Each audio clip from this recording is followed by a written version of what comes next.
डोक्यापासून तर गांडीपर्यंत घाम उतरतो तरी आमच्या मालाला भाव भेटत नाही म्हणून मी बोंबलतो. आमच्या मेहनतीची किंमत आम्हाला भेटत नाही म्हणून मी बोंबलतो. हा सागर फडतोडे नुसता भाषणबाजी नाही करत, स्टंटबाजी नाही करत, तर खऱ्या परिस्थितीवर हा बोलतो.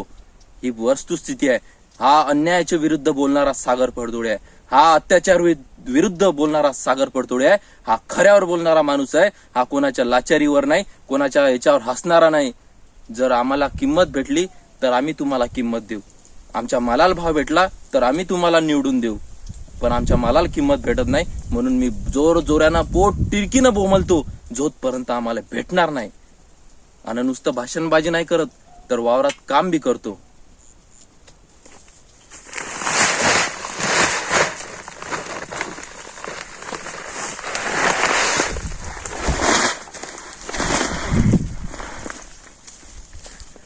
जय जवान जय किसान.